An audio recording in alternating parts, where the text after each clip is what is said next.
Hi guys, check this out.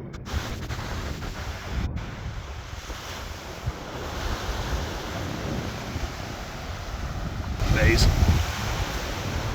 Just made a short video there, thanking you all for your support. 504 subscribers.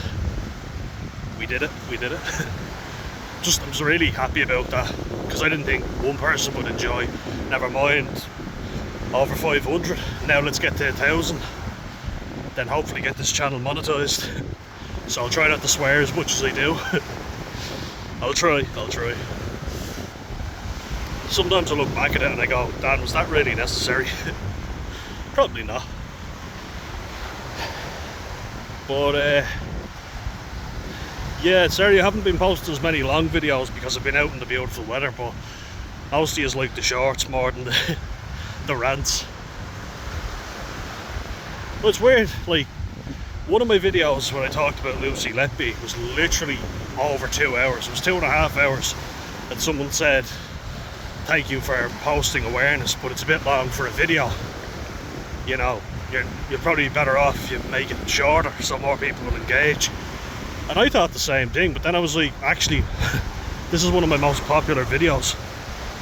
So I think people do genuinely they genuinely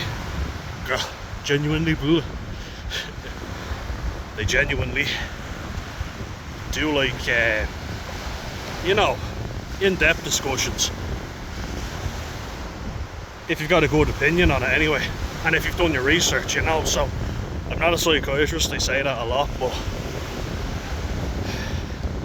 yeah, I do like to go on about things, get passionate. And one thing that was just kind of bothering me more recently, which I will have a rant about, do any of you ever feel like you're looking to people for reassurance? I was kind of thinking, like, how do I even start this? How do I start this video and start a discussion? Getting to the turn reservation now. Here we are. Do I turn back? Terrible joke, sorry.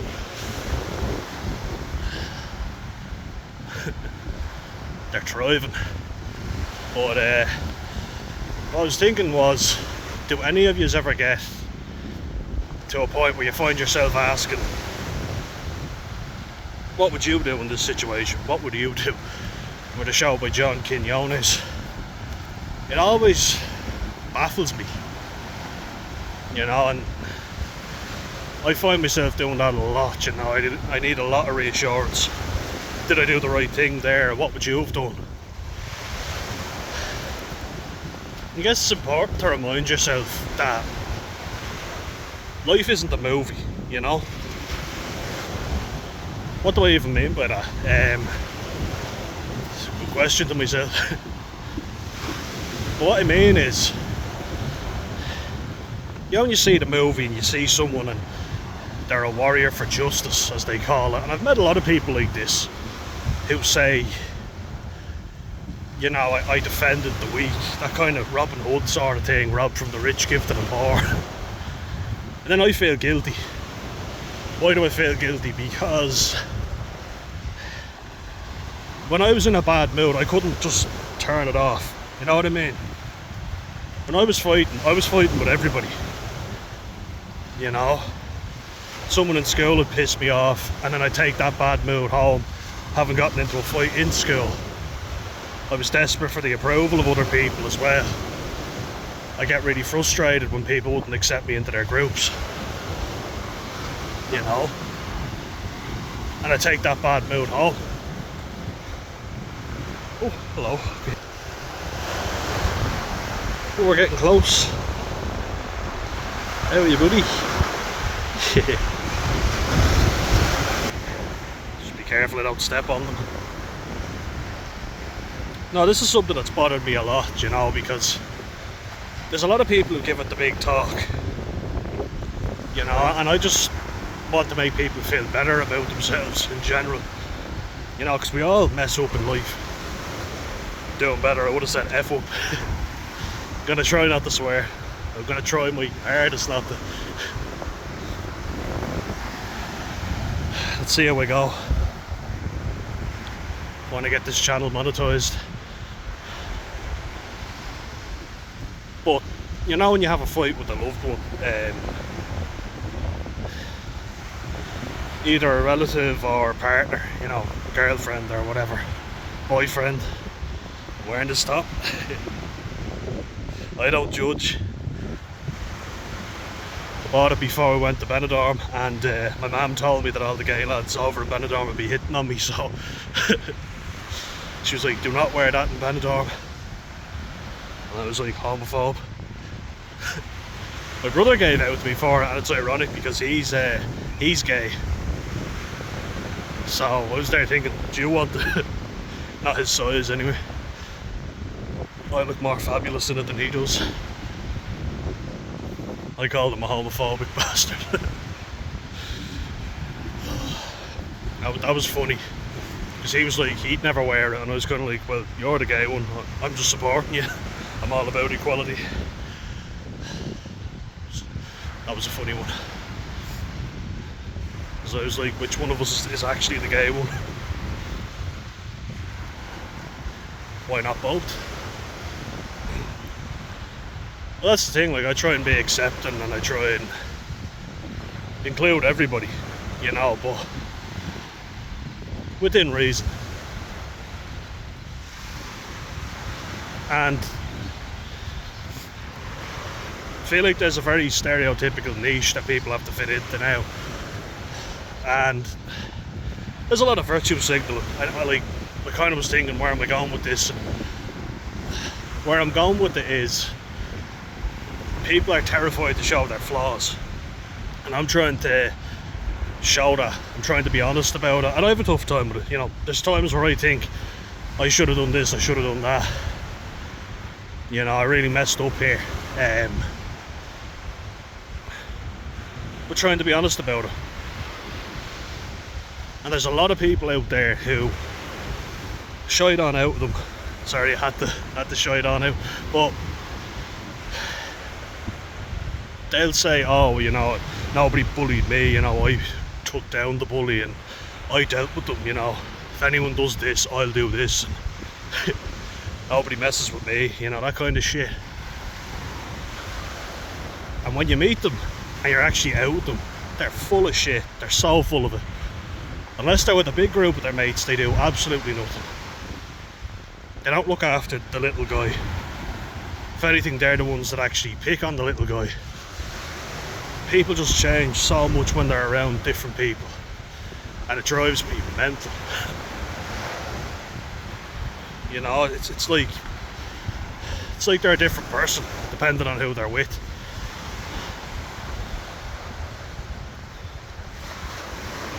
And to be honest now for a second,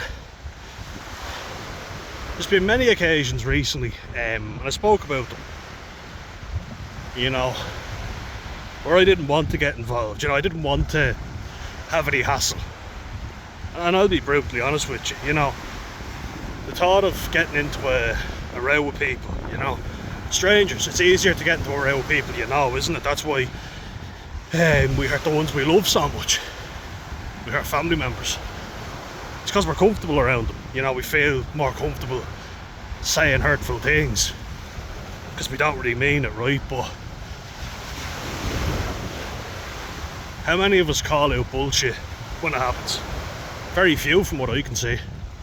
And I want to talk about that. Sorry guys, I know I went a long-winded way about that. The mirtazapine has helped me, but sometimes it makes me sleep a lot, it makes me really dizzy, so please bear with me. I know a lot of you have, 504 of you have, and I really appreciate that. So rant incoming. How many of us just go about our daily lives and, you know, we don't want to be bothered, we don't want any hassle. I know I could certainly do it without any hassle.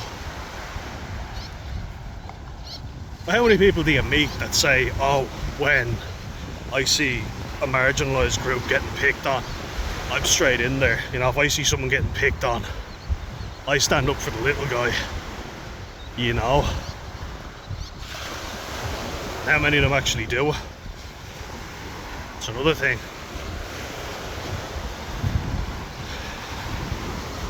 Like, I've spoken about incidents that have happened where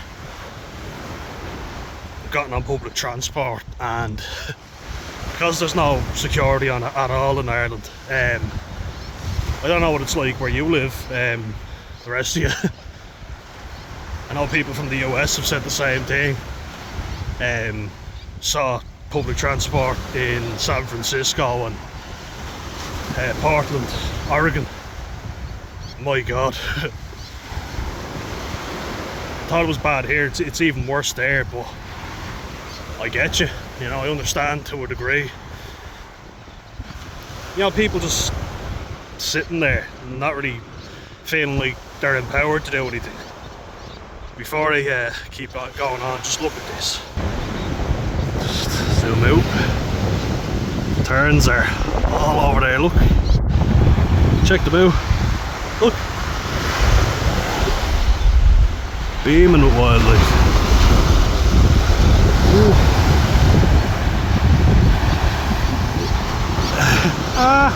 There we go, we got you. There we go.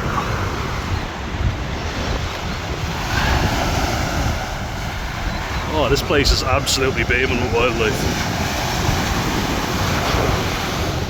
I love it. You gotta love it. Hey fellas. Fellas. Ladies. Oh, it's beautiful down here. Sorry. It's a nice distraction from real life worries. Real life. What's going on with me? Oh, the waves crashing. But I'm not ashamed now to admit that I was terrified in those public transport situations. You know?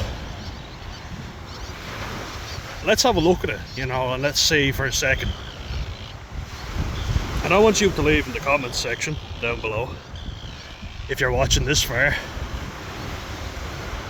if someone is misbehaving on public transport and being genuine now, what would you do? To quote John Quinones. Because I'll be honest, like, I've seen people taking drugs on public transport, smoking, drinking, and I usually don't say anything. Why? Because I'm so used to it. Normally I'm coming home from work and I don't need the hassle. I'm tired, you know. I've used up as much energy as I can, and it takes energy to start a row with someone. If someone's smoking in my face, it's like, here, move over, pal. But a lot of people, if they can avoid conflict, will, at all costs.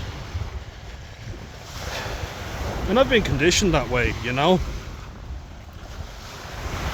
Like, I was never, as I say, I was never good at my words as a kid. Very bad, actually. So I just get into a row with someone, or, well, not a row, a fight.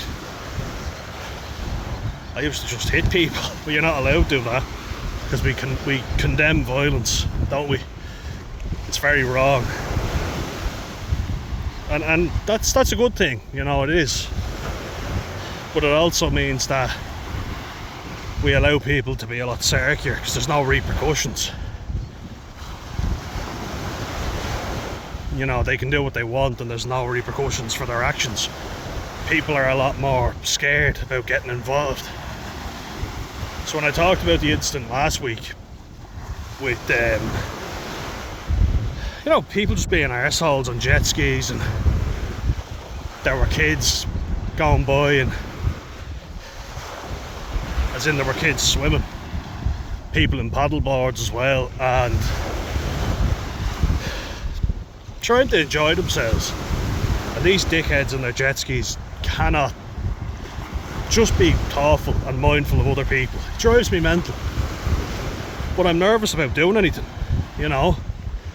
I'm terrified about saying anything, because getting shown up in public, you know, getting shown up in public, or embarrassed, you know, humiliated. So like if I go over and big swinging Mickey, you know, big dick energy.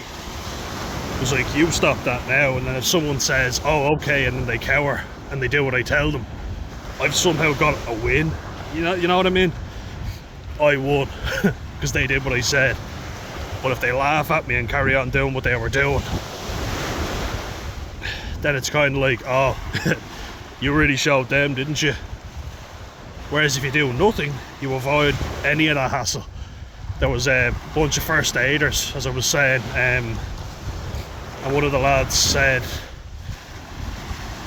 oh, if only I was brave enough to go over and say something to them, they'd probably box the head off me. You know? That's a fear that comes across me as well, for sure. And I think it's a fear that comes across a lot of us, but we don't say it because we have to look like we're not afraid of anything. And I think people who are like me will take what someone else says to heart and will go, oh, you know, yeah, they're so much more of a man than I am. But they lie, and they're actually so insecure they can't admit when they're vulnerable, because God forbid they should ever be vulnerable, right? I'm going to say it, you know, I've been scared shitless before. And you know, people's first reaction to that will be, look at the size of you. That's always the way. What are you anxious about? What are you scared about? Look at the size of you. Size of me doesn't matter if someone has a blade. If someone has a knife and pulls it on me, if someone has a syringe and pulls it on me, you know, if someone's off their head on drugs, which I mean, there's a lot of people nowadays, we just are so used to it in Ireland. And I mean, the States, people seem to be very used to it. In the UK, I've spoken to guys too, and they're used to seeing people walking around like zombies. What are you going to say to someone who's off their beam on drugs? Oh, have a fair fight, you know, don't be a coward, have a fair fight. People are cowards. That should worry you, because that means they're less likely to have a fair fight. They're more likely to use a weapon. Or what they'll do is they'll ring up a bunch of their mates. You know, I'm thinking about this, I'm thinking very logically, as a matter of fact. When someone says to me, what are you anxious about? You look at the size of you, you could take on all of them yourself. Well, guess what happens? If there's ever an altercation and I'm with a group of lads, they literally leave me off and let me sort it out. Whereas I'm thinking about them, and I'm thinking they can't fight, and if I get into a fight, then I'm outnumbered, they can't fight, so we'll all be battered. Plus the guys who are threatening us are on drugs and have weapons. I know the stuff like they've got scars on their face, you know, meaning that they've probably been in altercations before and are not afraid to do it again. Whereas the guys I'm with probably aren't. You know, they're probably more, and rightly so, they're more conscious, you know, they're more anxious. They've probably got something to lose. Whereas the guys who are attacking us have nothing to lose. Because you see a guy who's strung out, you know, or worse, you know, if someone's strung out on heroin,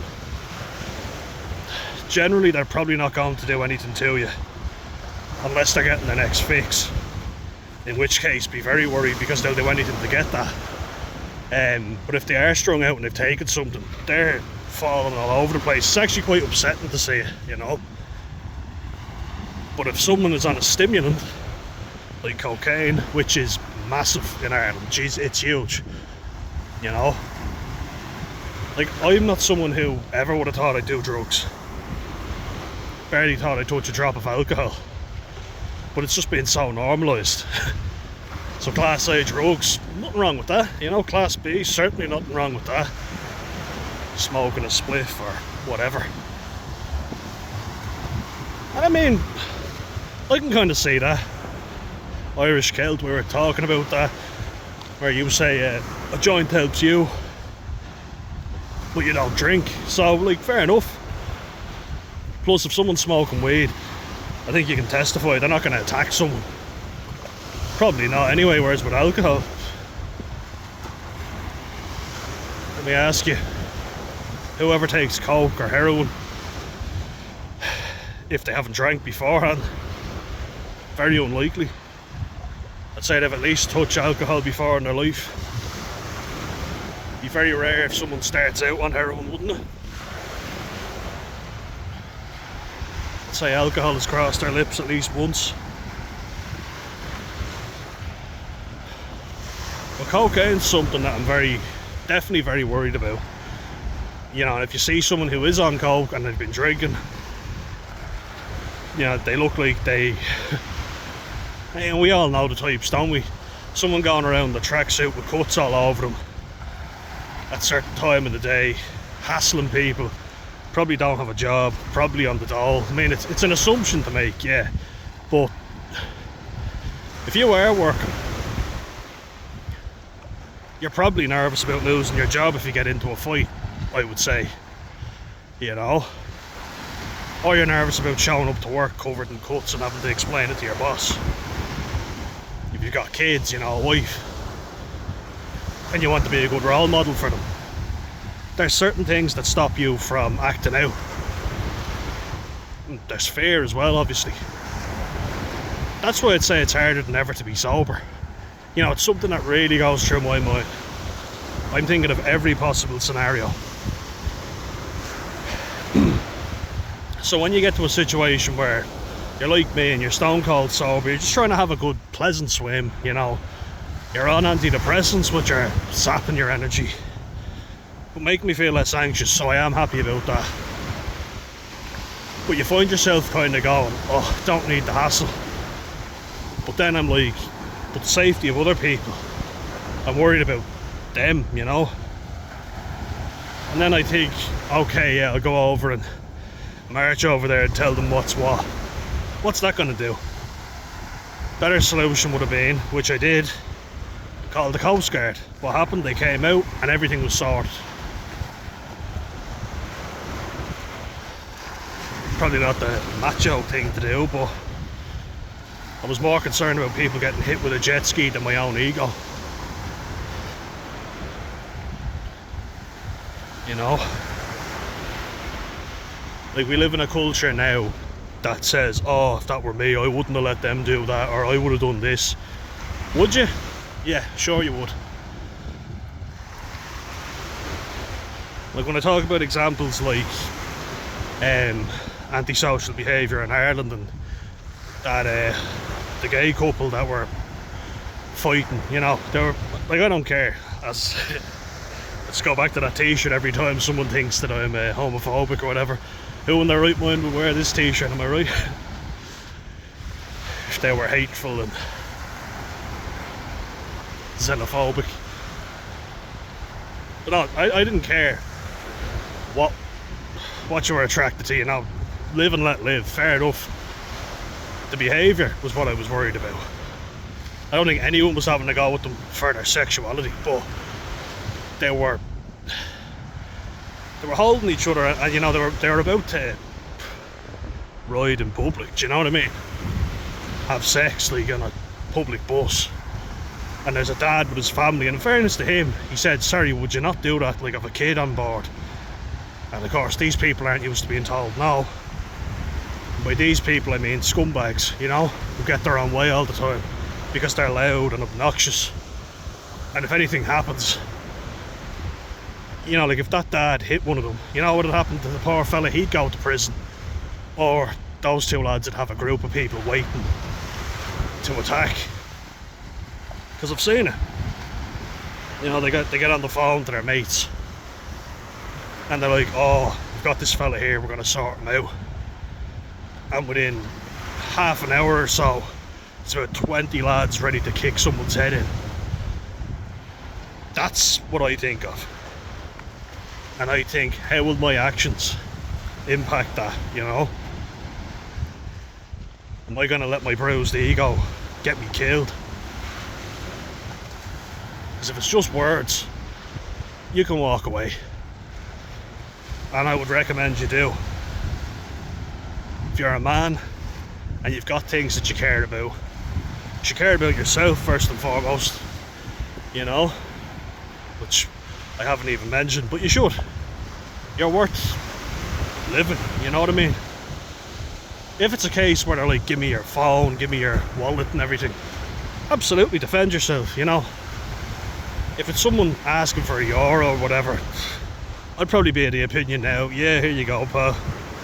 Be casual about it though, don't go, oh yeah, here you go. Because if you show that you're afraid, they'll think, oh, what else can we get out of this fella? Do you know what I mean? Just go, ah yeah, here's €1, pal. And they'll go, alright, sound. Normally they'll walk off and they won't give you any hassle. It's €1, you know. Kevin Bridges actually has a really great line for this. I love Kevin Bridges. And if you ever watch his shows, he goes, "Oi, fat boy, give me a quid or you're getting stabbed." A quid? That's actually quite reasonable.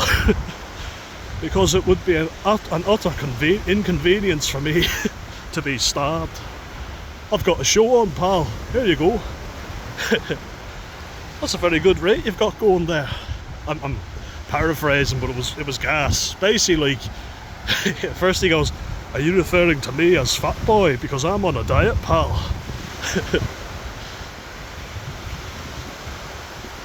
I love how Scottish people say that, you know. You're kind of like thinking, okay, I've got to put on my Scottish accent for a second. When they go, "I'm going," you know, AM, I'm going, I am going. People get confused by that, and I'm just like, spell it out. How would a Scottish person say, "I am going"? I'm going. Our Celtic cousins. Greg Belt, I hope you're enjoying actually having your Celtic cousins over at the minute. You were telling me all about them. So I hope you're enjoying it right now. Best of luck to you. Hopefully someday we'll meet up. It'd be great, wouldn't it? It'd be great if I could meet people off this channel. All the subscribers. I'd love that. Genuinely would. But yeah, like, as Kevin Bridges said though, in a funny way, it'd be a really big inconvenience to be stabbed first and foremost. I mean, absolutely it would. But it's only a quid. You know, a pound or €1, whatever. Obviously that's not the masculine thing to say. You know, that's not the Andrew Tate or Wes Watson thing to say.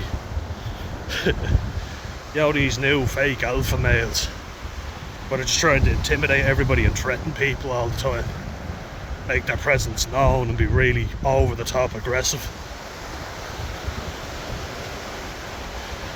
picking out flaws with you, you know, like, oh, you know, you're not a real man because you have man tits, and somehow because you're physically not built like him. I mean, he's definitely taking steroids, so there's that. You're automatically less. Because that's another thing, right? So people will look to make you feel less of a man. And that's a trend I've seen so often. And you hear it a lot with girlfriends, which I fucking hate this. Sorry, I had to use the F-bomb.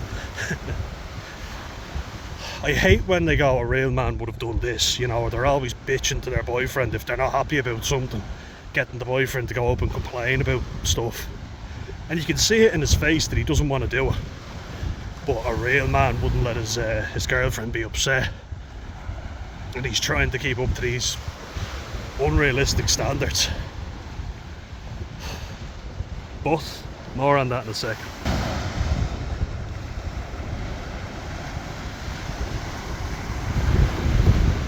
Oh yeah, look at that.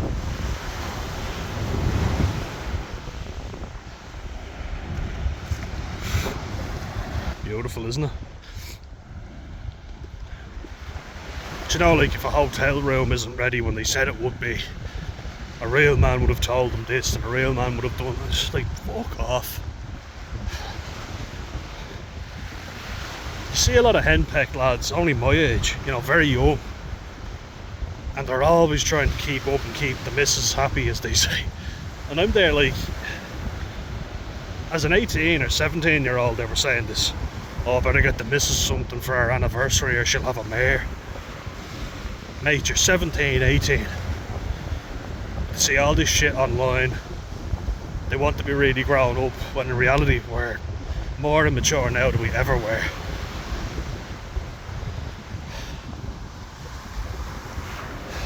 I don't know. It baffles me. It's like, you really gotta put up with all that shit just so you can get the ride, really?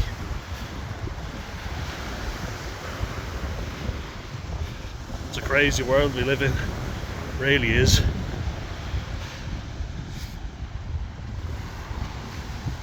But you know, there are ways that people will try and make you feel lesser, like having a competition with you, and if they beat you they'll rub it in, arm wrestling or something, you know. I beat you, you know, you're not as strong as me, and all this stuff, and one-upmanship, and there's a constant anxiety about being better than somebody else, being inferior, you know. If I beat someone in an arm wrestle, I'm not going to rub it in for the rest of the night. I go, yeah, beat you, but you're probably better than something, probably better at something than I am, you know. I'm pretty easy going in that regard, but it feels like there's constant weighing up who's better, and you know, this lad's a real pussy in this situation, he does nothing, this fella said this about you and you did nothing about it. I'm like, could you be arsed? Could you actually be fucking arsed? If he was a real man about it, he'd come up and he'd start, you know, actually having a proper fight with me. Because when I've actually called people out and said, let's have a proper fight then, they weren't so quick to use their words. And when they realised that I had backup as well, if they tried to get people to hop on me, which is a big trend, you know, didn't go so smoothly for them. But I honestly couldn't be arsed, you know. You want to say something about me, it's kind of like, that's it. You can say whatever you want, you know. Just make you feel better about yourself. It's ironic, but what teachers told you in school is actually true. If you don't give a reaction, they shut up pretty quick. And the harder you try to impress, the more people know they've got you, you know. And the reality is, when the chips are down, they're not going to do anything. When the odds are not in their favour, they will do nothing about it. Situation, you know. And I know, because I've been on both sides. You know, when you've got a load of your mates, you think you're brave, they're daring you to say something to someone. You do, because there's more of you than them. So you're ballsier. You know, you're braver. So you say something. And I've been on that side. I've also been the obnoxious drunk who everybody tried to avoid because they were nervous, you know. I visibly made them uncomfortable because it was ranting out of me and talking shite. And I mean, I'm not proud of that, but it was funny at times. Other times I was like, oh, did I really do that? But when push came to shove, quite literally in some cases, I dealt with situations, you know, when people were visibly in danger. I was there. You know, when a Scouts couple got on the bus and he started taking lumps out of her, me and Buster Brady sorted them out. Danny O'Carroll, the fella was the image of him. I couldn't get over it. But you know, we both put ourselves in the firing line. And I basically just said, look, there's people on here as well, so cop the fuck on. You know? And people were drinking on the bus, you know, and I was kind of in the middle of it, and I was there going, oh, can I just get where I need to go? Because I'm so used to it, you know, and I wouldn't be the most assertive by nature. But through working on it, I've gotten there, you know. Through actually having to deal with these situations, I've realised people are full of shit, you know. They're cowards, a lot of them. And if you're assertive, very often other people will see that and see that you're actually looking out for someone. And it'll encourage them to help you out. if they're a good human being, that is. Because as I say, I had no intention of getting involved in that situation, and then I kind of had to because violence was happening. He was hitting her, she hit him now, I have to say, you know, she started the whole thing, but she wouldn't have done nearly as much damage as he did. And I'm separating the two of them, keeping her in one corner and your man kind of shoving him away, you know, literally getting my hand up and pushing them both to the side.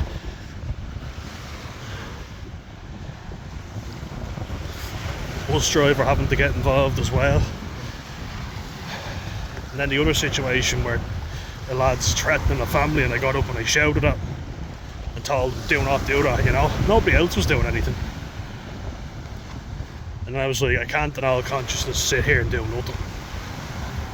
I thought, here, shut the fuck up, sit down, you know, stop carrying on that way. After hitting a poor fella in front of his kid, the kid's crying, it's all your fault, you know. Now you're threatening a woman, sit the fuck down. Or get off, you know. And then eventually he did, you know, he wasn't as confident then. There's a lack of consequences with a lot of people,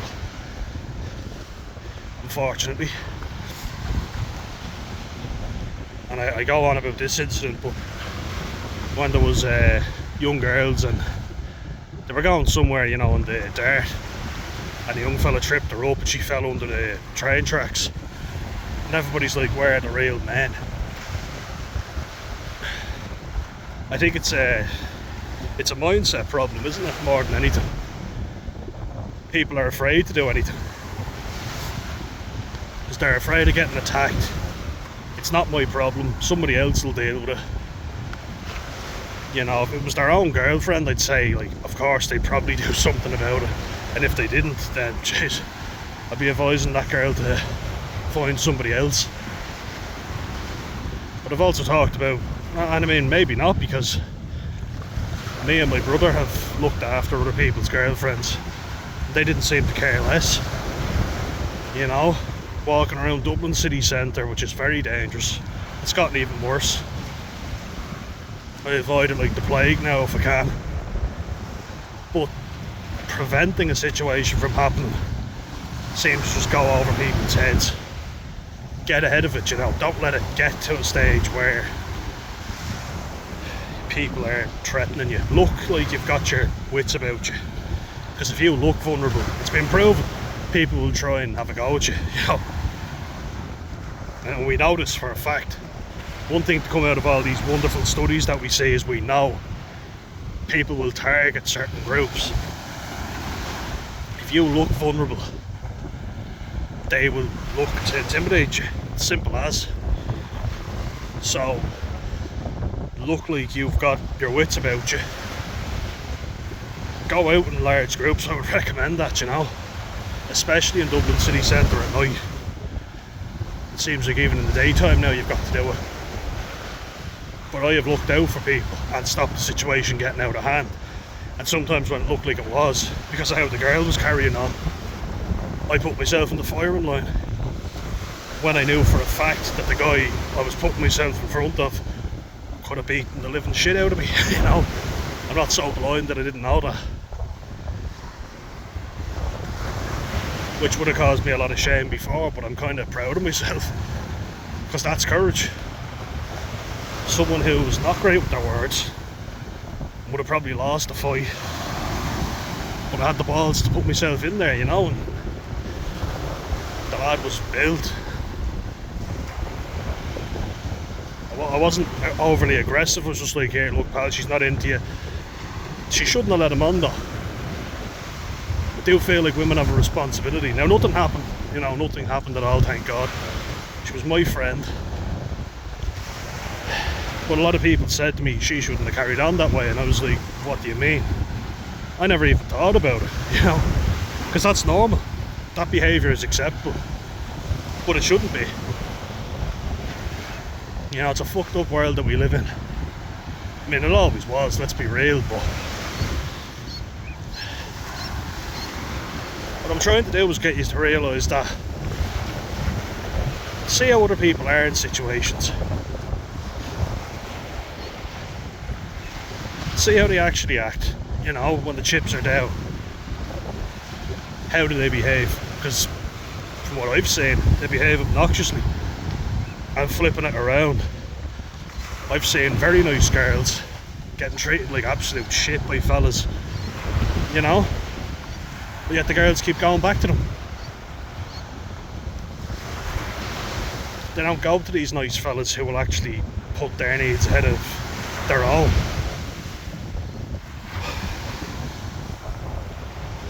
It's like they want to be treated like shit. Peter Griffin was right. You remember when he's giving Chris advice on how to date? Treat her like crap. And he just throws things on the ground and tells her to pick them up. Maybe he was onto something. Because I have to say, I've seen a lot of women who treat good fellas like absolute shit. But,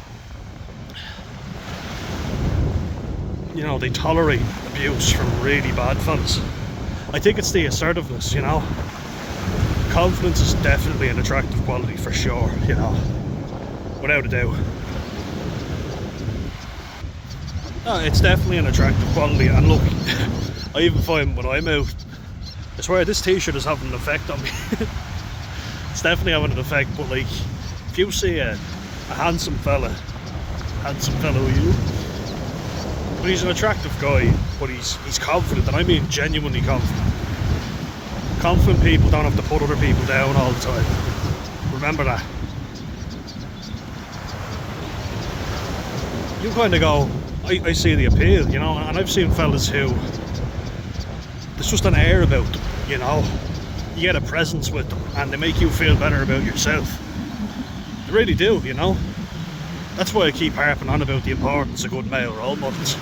Hoping I can be one for you guys. But look, the lighter side of life. Yeah.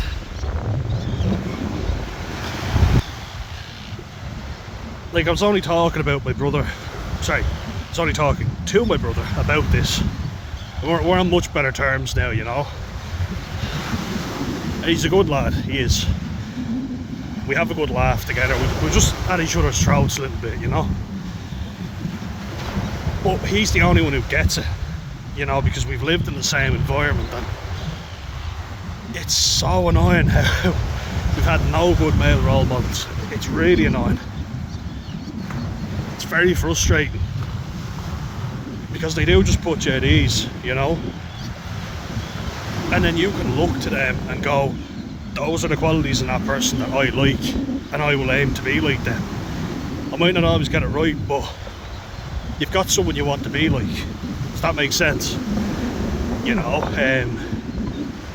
you see someone and you're like, there's a real man. There's a man who puts other people's needs ahead of his own, looks out for other people.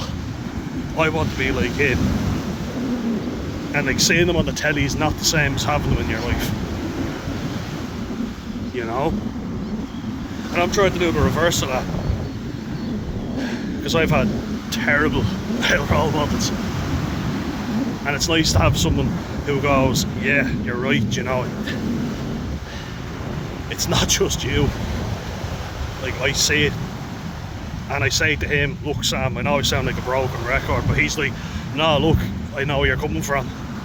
He used to give out to me, but then he was like, the reason I gave out to you about saying it was because it upset me having to, it upset him, like, you know, how bad they were. It's very sad, you know, it is. Because when you look at it, you kind of go, it makes sense why I'm not confident. Whenever anything got tough, what did I see from the men around me? They ran, they left. Single mother households, it's on the increase. Check out that, oh, lovely sailboat out there. Oh, look. Very nice. Just before I go into a little bit of a rant, but a man showing you that when things get difficult, he just leaves. You know, he runs away. That's not my problem, I'm not dealing with it. That's such a cowardly fucking response. You know? It always comes back to it. When you're a kid, if you see someone who runs every time there's difficulty in life and abandons people who need them, then what you see is, if something's difficult, I just need to leave it, you know. Doesn't matter, it's not my problem. And we're saying that a lot, aren't we? I think we are. Not my problem, I'm just gonna leave it. Not accepting you for who you are, you know. Like, me and my brother have given our dad every opportunity possible, and I feel for him, but at the same time, it's up to him to make every effort he can after leaving, and he doesn't do that. He says things like the ball's in your court, or, you know, make a fucking effort, would you? It's like, you make all the effort, because the door's never been shut. Our mum never made it difficult for you to see us. And, you know, throwing money at everything. Money that should have been there anyway, I might add. But, no, makes me sound entitled, but money that should have been going to us anyway, and to our mum to help us out, is passed on as, I'm giving you guys money, so I'm a great guy, you know. Whereas in reality, it should have been there from the get-go. But look, what we learned was, as long as you don't bother me, I couldn't care less what you do. But don't expect me to be there fighting your corner. When he went missing and my mum was worried sick about him, what does my uncle say? I'm not getting involved. Coward, fucking coward. You know? It's very hard to break that cycle.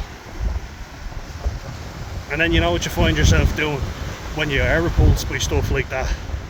You find yourself overcompensating, and you take on everybody else's problems, and you're like, I can't do that. That's what I've ended up doing. I'm like, the last thing I want to be is a coward. Someone who runs away from problems, you know?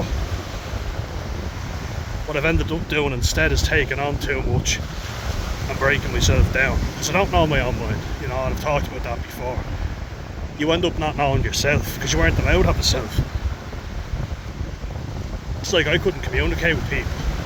That brings shame onto my dad and my mum. Oh, you weren't that bad, or you're not that bad. Both of them do it, and it's very upsetting, and it's also invalidating. I had issues that most other kids didn't have. You know, and my parents didn't deal with that very well in a lot of cases. Especially with conflict. That was the big area where they just kind of let people say or do what they wanted and didn't defend me. And I'm very upset about that, you know. If I was upset now and crying, my mum would be very good in that area, so like that was pretty well dealt with, you know. There was a shoulder to cry on at least. It wasn't as if there was no love and there was you know, harshness. But if there was conflict, I had to deal with it myself.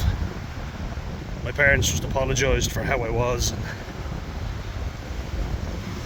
or said nothing at all, or continued to punish me themselves, which is very upsetting, very invalidating, and leads to you pointing the finger back on yourself. You're the problem. It's you, you know? Why do I say this? Because what I was talking about earlier, when there's a situation breaking out, constantly I'm racing in my mind. Oh my god, what do I do? Do I get involved? Do I not get involved? Am I a fucking coward if I don't get involved? Am I selfish? Should I? You know, is anyone else going to do anything? If someone else does something and I don't, am I going to feel like that should have been me doing that? So you can see where the anxiety comes from. Was that person being rude to me? What did they mean when they said that? Should I take that or say something? It's exhausting.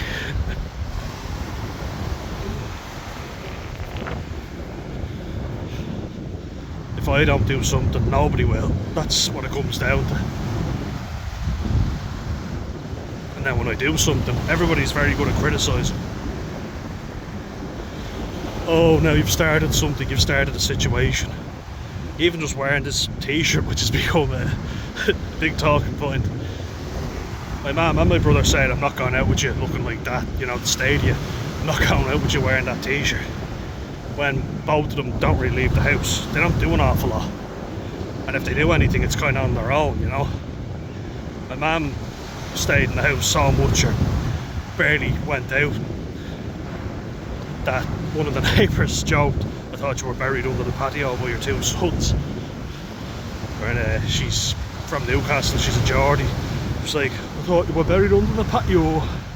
Patio. Gotta love that accent as well.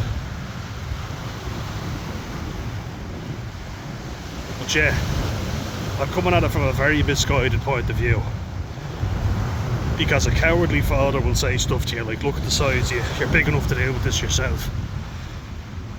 Cheers Dad, yeah, I'm 12 and there's a 21-year-old that wants to kick my head in, but yeah, thanks. Nice to know I've got your support, cheers. There's nobody in my corner. So, if you're like that, I get you, you know. It leads to a lot of self-doubt.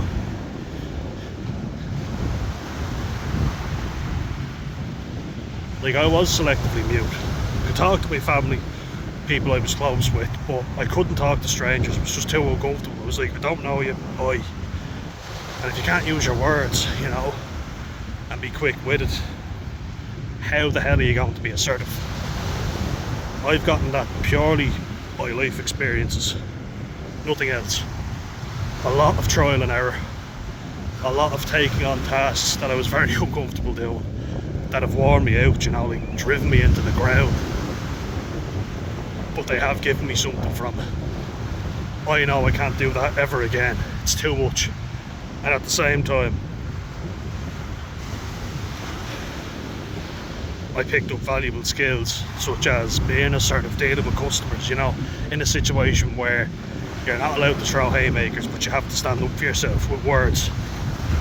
Because there's corporate law and all that sort of thing. You know, dealing with conflict in the workplace, that's the thing that you need to be able to do. And obviously you got to be able to use words so you don't get used and abused, you know. Don't be too obliging, that's the advice I'll give you right there. So yeah, being assertive, it's something I talked about. You struggle with it, so do I, and then why? But also people putting you down and saying the way you responded was wrong. I would have done this. Would you? Let's put you in a situation then when you have to. And let's see how brave you are then. Most of the time they do nothing. Or, you know, they're overly cocky and everybody wants to kill them. I've seen it. And you end up standing there with them. Everybody wants to kill them, and you're trying to talk them down and not get the person battered because they didn't listen to your advice and were a mouthpiece. So that's what happens, you know. It very rarely works, and there's a lot of people that will use you because of your good nature and the fact that you will stick around because you're a good friend. They'll climb the social ladder, you know, and then forget all about you, or they'll talk about you behind your back. It's the thing my dad used to always say, oh, if you've got a problem, say it to my face. He talks about everyone behind their back. So they like to act like they've got morals, these people. When I say these people, I mean, you know, cowardly people who are quite narcissistic. You know, they always have to be around people who they deem inferior to them. And you'll notice that, you know. They'll never put themselves in a situation where there's someone who's potentially superior. They'll suck up to the superior person. And a way in which my dad did that particularly was, please comment if you can relate to this, he would get me and my brother to do the shittiest jobs on construction sites so that people that he was working with would go, oh yeah, they're good lads, you know, you must be a good father. You know what I mean? You raised them well because they're willing to get down and dirty. get down and dirty. And I always felt like, oh, okay, yeah, you know, don't let him down.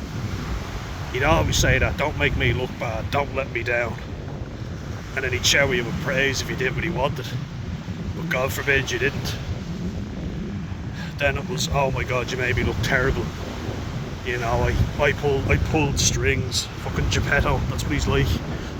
And I'm Pinocchio. I was terrified of letting him down. My brother just said, I hate this job, I'm quitting. Which, you know, is probably the right thing to do, but at the time I was kind of joining in, you know, employee of the month and all these jokes, because that was the way, you know what I mean? It wasn't good on my part, it wasn't fair. And if I'm being honest, you know, I said it to him as well, you know, you're lazy, you quit too easily. Some of it's true, but maybe I could take a leaf out of his book instead of overdoing it, you know, trying to impress everybody else. Really what it is trying to impress my dad. And I'm finally at a stage now where I'm like, it's exhausting, I can't do it. Don't make me look bad. What about me, you know? You feel like you should just take whatever job you're given. I'm not doing that anymore. It's exhausting. And you shouldn't either, guys. So anyway, thank you guys for the 500 plus subs, and I'm going to leave you with this because it's a lovely image. And take care. See you in the next one.